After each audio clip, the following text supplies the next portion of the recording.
Oh, hello, great readers. I'm Bachan. I'm Nimicum. I'm Ven Chan. In this class, I'll read all of you a part of Moby-dick or the whale. S. L.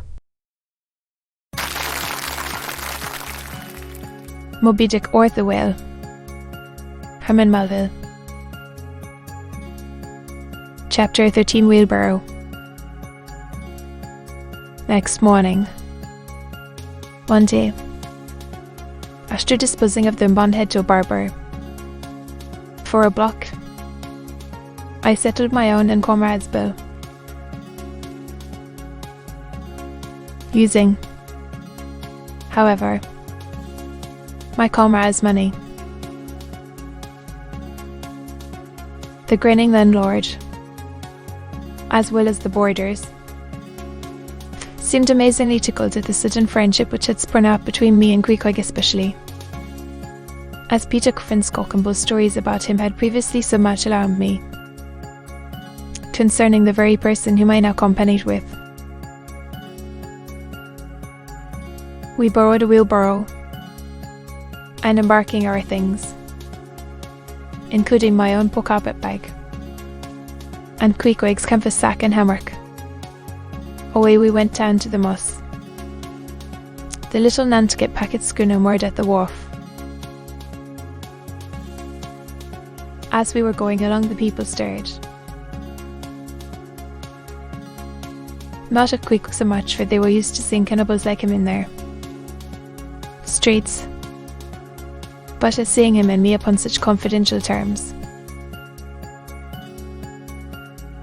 But we heeded them not, going along wheeling the barrow by turns, and Queequeg now and then stopping to adjust the sheath on his harpoon barbs.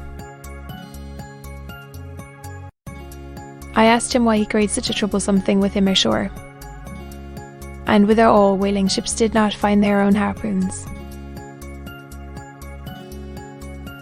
To this, in substance, he replied that though what I hinted was true enough, yet he had a particular affection for his own harpoon, because it was of assured stuff, well tried in many a mortal combat, and deeply intimate with the hearts of whales.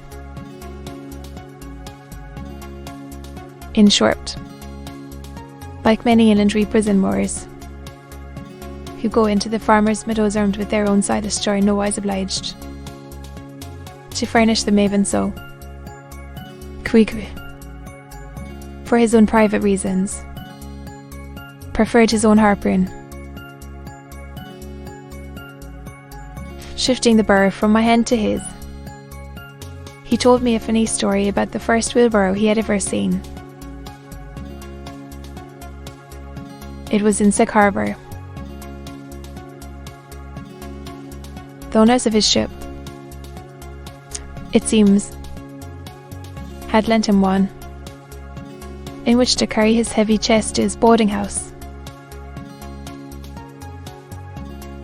Not to seem ignorant about the thing, for in truth he was entirely so, concerning the precise way in which to manage the barrow Queequeg puts his chest upon it,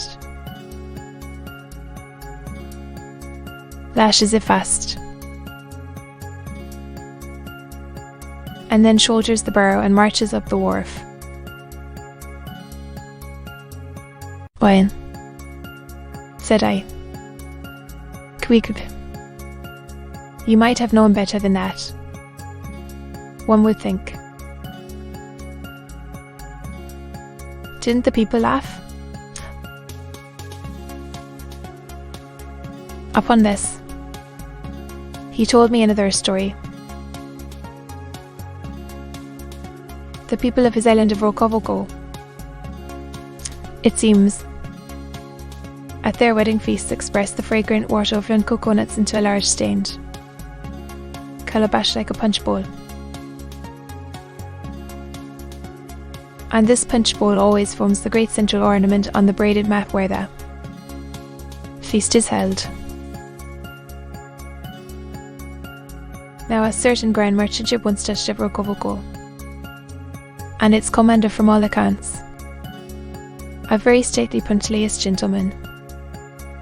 At least for a sea captain, this commander was invited to the wedding feast of Queequeg's sister, a pretty young princess just turned of 10. Well,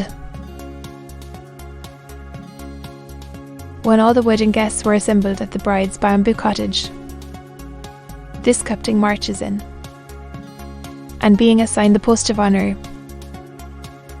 placed himself over against the punch bowl, and between the high priest and his majesty the king, Queequeg's father. Grace being said. For those people have their grace as well as what Queek told me that unlike all who at such times look downwards to our pleasures, they, on the contrary, copying the ducks, glance upwards to the Greek of all feasts of grace. I say, being said, the high priest opens the banquet by the memorial ceremony of the island. That is, dipping his consecrated and consecrating fingers into the bowl before the blessed beverage circulates. Seeing himself placed next to the priest, and noting the ceremony, and thinking himself being captain of a ship as having plain precedence over Emmer Island King. Especially in the king's own house, that Captain Killy proceeds to wash his hands in that punch bullet, taking it, I suppose, for a huge finger glass. And said Queek, what you think nowadays our people laugh? At last, passage page and luggage safe, we stood on board the schooner. Hoisting sail, it glided down the Cashit River. On one side, New Bedford rose in terraces of streets, their ice-covered trees all glittering in the clear, cold air. Huge hills and mountains of casks on casks were piled upon her wharves, and side by side the world wandering while ships lay silent and safely moored at last. While from others came a sound of carpenters and coopers, with blended noises of fires and fridges to melt the pitch, albeit opening that new cruises were on the start. That one most perilous and long voyage ended. Only begins a second, and a second ended. Only begins a third, and so on, forever and for aye. Such is the endlessness, the intolerableness of all earthly effort. Gaining the more open water, the bracing breeze waxed fresh. The little moss just the quick foam from her bows, as a young colt his snortings. How I snuff that tartar, how I spurn that turnpike earth, that coming highway all over, dented with the marks of slavish shields and hoofs. And turn me to admire the magnanimity of the sea which will permit no records. At the same foam fountain, Queek seemed to drink and bool with me. His dusky nostrils swelled apart. He showed his filed and pointed teeth. On we flew, and our offing gained. The mast did homage to the blessed. Darked and dived turbos as a slave before the Sultan. Sideways leaning, we sideways darted, every rope iron tingling like a wire. The juto mass buckling like Indian canes inland tornadoes. So full of this reeling scene were we, as we stood by the plunging bowsprit, that for some time we did not notice the jeering glances of the passengers. A lubber-like assembly, who marvelled that two fellow beings should be so companionable, as though a white man were anything more dignified than a whitewashed Negro. But there were some boobies and bumpkins there, who, by their intense greenness, must have come from the heart and centre of all verdure. Quick caught one of these and saplings mimicking him behind his back. I thought the bumpkin's hour of doom was come. Dropping his harpoon, the brawny savage caught him in his arms, and by an almost miraculous dexterity and strength, sent him high up bodily into the air. Then slightly tapping his stern in mid-somerset, the fellow landed with bursting lungs upon his feet, while Quique, turning his back upon him, lighted his tomahawk pipe and passed it to me for a puff. Captain, hailed the bumpkin, running towards that officer.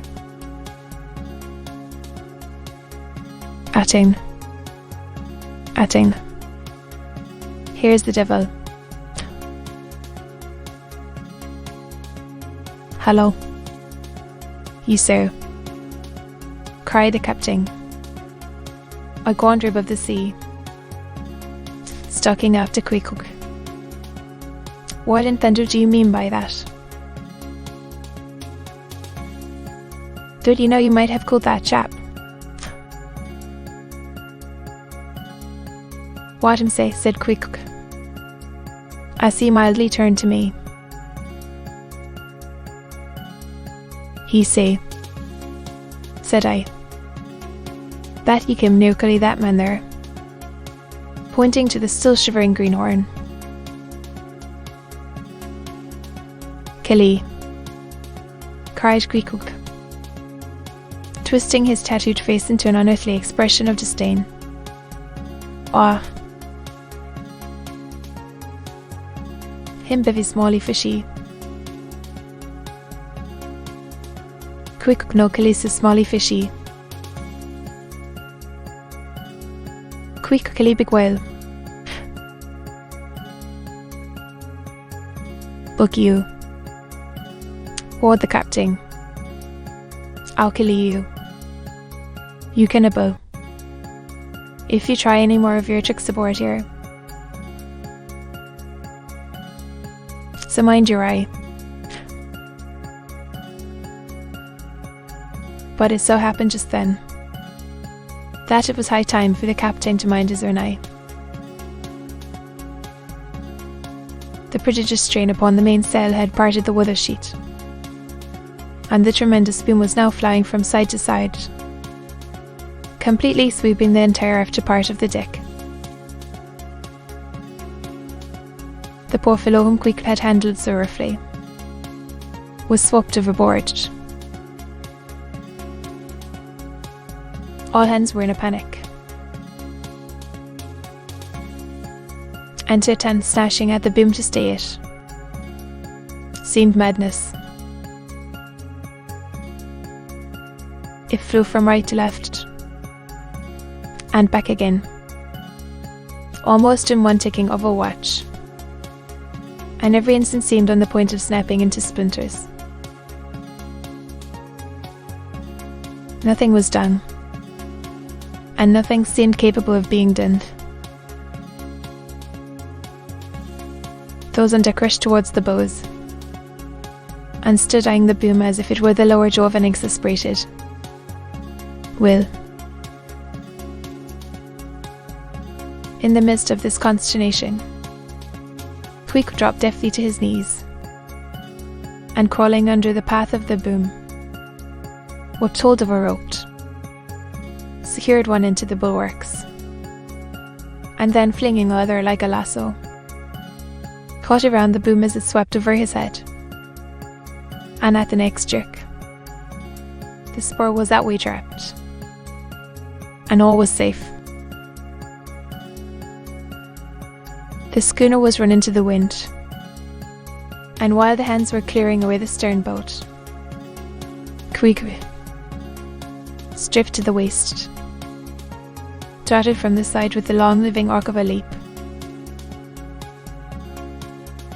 For 3 minutes or more he was seen swimming like a dog, throwing his long arms straight out before him, and by turns revealing his brawny shoulders through the freezing foam. I looked at the grand and glorious fellow, but saw no one to be saved. The greenhorn had gone down, shooting himself perpendicularly from the water. Queek now took an instant's glance around him, and seeming to see just how matters were, dived down and disappeared. A few minutes more, and he rose again, one arm still striking out, and with the other dragging a lifeless form. The boat soon picked them up. The poor bumpkin was restored. All hands voted Queek a noble triumph. The captain begged his pardon. From that hour I clove to Queek like a barnacle.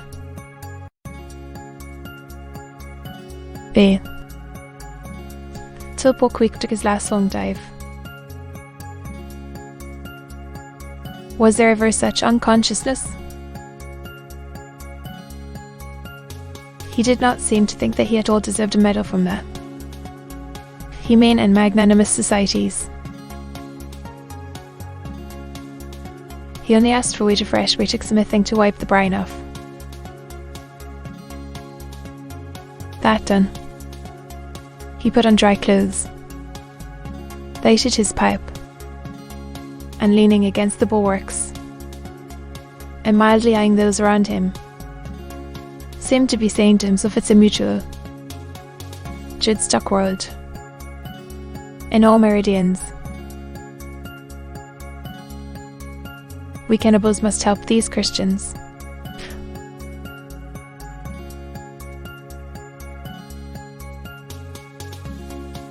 To be continued.